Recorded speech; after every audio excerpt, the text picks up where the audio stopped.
Þá ætlum við að halda áfram hérna í föstudagsþættinum og við erum að ræða við frambjóðendur til alþingiskosningana og næst erum við komið góða gesti frá Pírötum. Verið velkomin, bæði tvö. Takk fyrir. Takk fyrir það. Byrjum kannski bara á því, fyrir hvað standa Píratar? Píratar standa náttúrulega kannski fyrst og fremst fyrir breytt vinnubrögð og gagnsæi og heiðarleika. Það held ég sé nú kannski svona það sem að skiptir mestu máli, svona kerfisbreytingar. Það held ég sé svona kannski grunnurinn að því sem við stöndum fyrir. Já, ég myndi taka undir það og ástæðan af hverju Píratar komu fram á sjónarsviðið var til þess að auka gegnsæi því að það kom í ljós að það sárvantaði gegnsæi í stjórnsýslunni okkar. Stjórnkerfið, hvernig það var uppsett, bauð ekki upp á það að stjórnmál og stjórnmálamennirnir væru hafin yfir þann vafa að leyndarhyggja eða eitthvað væri sem sagt í gangi sem ætti ekki að vera í gangi. Þannig að við komum fram á sjónarsviðið, við viljum berjast fyrir auknu gegnsæi í stjórnsýslunni. Og það má kannski segja að tíðindi síðasta sumars og síðasta hausts hafi einmitt sýnt fram á það að það er dálítið mikil þörf. Þá á ég við kynferðisbrotamál og erfiðleika þolenda í þeim málum við að fá upplýsingar. Að það hafi kannski sýnt fram á að það er ekki ástæðulausu að Píratar koma fram og Píratar hafa fullt erindi á þennan vettvang. Er ennþá langt í land að þetta gegnsæi sem þið berjast fyrir sé komið? Já, það er ennþá langt í land. Við sjáum það bara á hverjum degi að í stjórnsýslunni okkar er mikil kerfislæg tregða við að veita upplýsingar og þessu þarf að breyta. Þessu breytum við til dæmis kannski að hluta til með að fá nýja stjórnarskrá. Þar erum við í rauninni bara að snúa valdapíramídunum í samfélaginu við þannig að almenningur sé það sem hefur völdin en ekki toppurinn, ekki þeir sem ráða heldur að þeir sem séu í umboði almennings og almenningur eigi rétt á upplýsingum og almenningur eigi rétt á því að taka þátt í samfélaginu. Þannig að það sé almenningur sem hafi völdin og veiti sem sagt stjórnmálamenn umboð til þess að fara með þessi völd. Þannig að séu ekki kannski stjórnmálamenn heldur þjónar? Já, ég heyrði einmitt gott orð í staðinn fyrir ráðherra, þá ráðþjónn eða eitthvað neins svona, það væri við erum þjónar almennings. Það frekar heldur en einhverjir. Hver eru upplifun ykkar af Alþingi og hvernig það virkar? Er það eins og þið hélduð að væri áður en þið hófuð ykkar vegferð? Því miður að flestu leyti, já.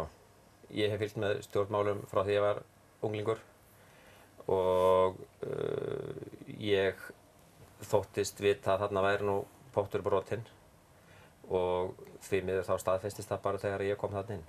Það er til dæmis afskaplega sorglegt að horfa upp á það að þarna er mælt fyrir sömu málum í þingsal, hvað eftir annað, ár eftir ár, þing eftir þing.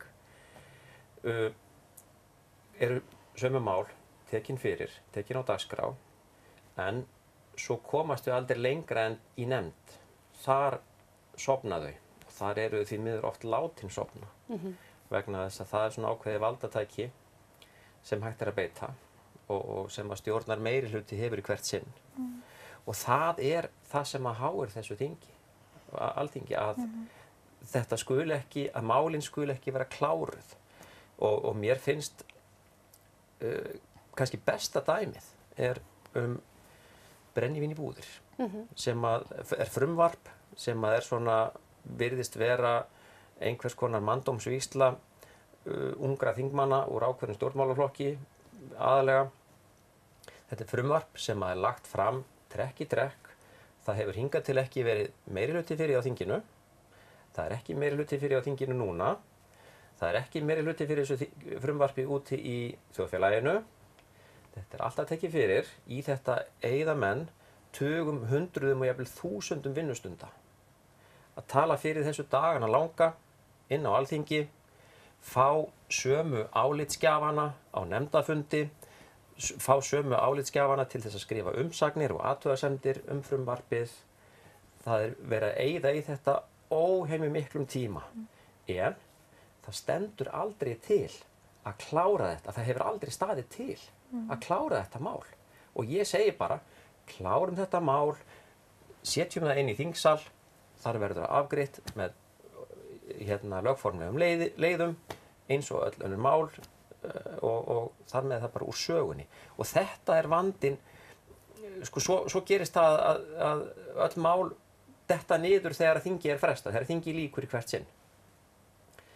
Og það má ekki halda áfram með sömu mál næst þegar þing kemur saman. Jafnvel þó að sé ekki sko kosningar á milli. Það þýðir það að menn eru alltaf að hefja leikinn aftur og aftur og aftur. Ef þetta væri venjulegt fyrirtæki, framleiðslufyrirtæki, bara út í þjóðfélaginu, þá það löngu farið á hausinn vegna þess að afköstin eru algjörlega til skammar.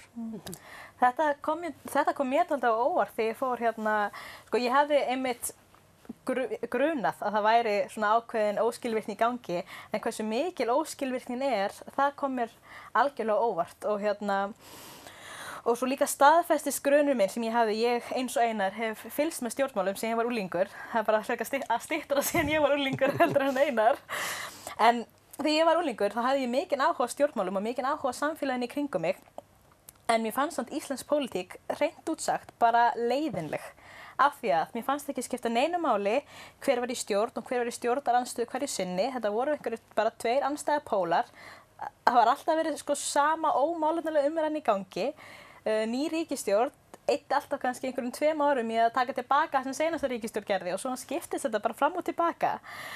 En svo koma Píratar á sjónarsviðið og þetta flokkur sem metur góð mál óháð því hvaðan þau koma, sko ræðir málin málefnalega við hvert sem notar gögn og gagnrýna hugsun til þess að taka upplýsta ákvörðun og einmitt berst fyrir því að koma á þessu gagnsæi í stjórnsýslunni þannig að hún fari að virka. Þannig að sko ég myndi vilja koma á þessu gagnsæi í stjórnsýslunni þannig að hún fari að virka. Þannig að ég get svo bara hætt á þingi og það þurfi ekki fleiri Pírata því allt bara gengur smurt og það ekki þá erum við komin hafin yfir þennan vafa að það sé eitthvað mislægt í gangi. Sko. Þannig að þeir eru basically eins og bara kvennalistin bara mætt til þess að taka slaginn og hver á svo sjálfsögðinu? Píratar þurfa ekki að vera eilífir í stjórnmálum á Íslandi, alls ekki. Þetta snýst náttúrulega fyrst og fremst um kerfisbreytingar. Sumir hafa sagt svona... Er það hægt að því að maður fær stundum þarf gjörsamlega að rústa kerfinu til þess að geta byrjað upp á nýtt og laga þetta eða er það hægt? Sjáu þið breytingar? Getið þið breytt? Ég trúi að þetta sé hægt og ég held því sko þetta kerfi að rústa því, það gerir ekkert til. Það er óskilvirkt eins og við höfum lýst hérna og þetta þarf sko skilur það hafa alltaf nú þegar gerst breytingar. Síðan Pírata komist með þing þá hafa verið ýmsar breytingar gerðar í þágu gegnsæis og ég vil vinna því að Pírata verði óþarfir. Ég held að það sé ekki alveg núna í náinni framtíð en það mun verða þannig í framtíðinni.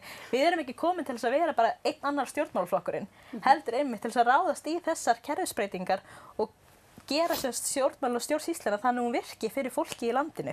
En þarf eitthvað samtala eiga sér stað líka þá við fólki í landinu svo við skiljum kannski betur og sjáum betur hvað að gerast og skiljum það því að stundum skiljum var ekki alveg hvað í gangi. Já, það líklegast, þar stendur hnífurinn í kúnni og þetta samtal sem að við höfum verið að reyna að eiga við kjósendur og almenning og gengur svo smágætlega en betur má duga skal og fólk kannski svolítið smeygt stundum sko heldur að fari óþægilega langt út fyrir þægindaramman ef að verður farið í svona breytingar á starfsháttum Alþingis en það mun ekki hafa nein áhrif á almenning að öðru leyti en hann mun upplifa að þarna allt í einu komið skilvirkara og betra þing.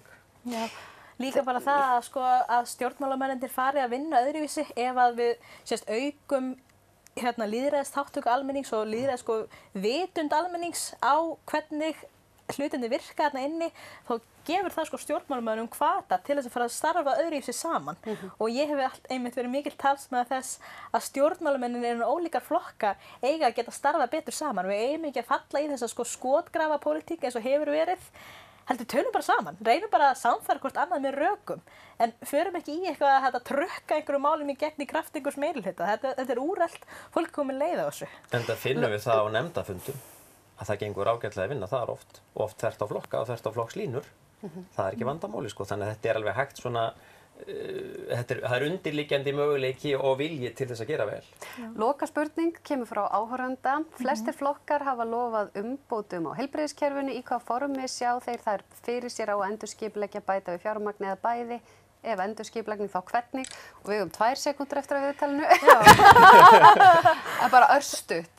Stutt átkvæðan. Já. Þú, já. Alveg sama. Ég skal. Komdu með það, Steffa. Unga konan hérna að taka fram fyrir gamla kallinn. Sko, við viljum sem sagt í fyrsta lagi að heilbrigðisþjónusta sé óháð efnahag og óháð búsetu. Það er alveg klart mál að það þarf að efla heilbrigðisþjónusta út á landi. Nú hefur verið orðað til dæmis fjarlækningar. Ég vil setja spurningmerki við að efla, sko, að setja svo mikla áherslu þar og þá kannski trappast niður sko sjúkrahúsin og heilbrigðisþjónustan sem á sér stað sko út á landi. Þetta sumt ekki hægt að gera í gegnum fjarlækningar. Við viljum setja meira fjármagn beint inn í heilbrigðiskerfið og styðja einmitt sérstaklega við heilbrigðisþjónustu út á landi þar sem mesta úrbóta er þörf. Takk bæði fyrir að koma, gangi ykkur vel og njótið lífsins. Takk að sömuleiðis. Og við höldum áfram hér í þessum kosningaþætti okkar á N4 eftir augnablik.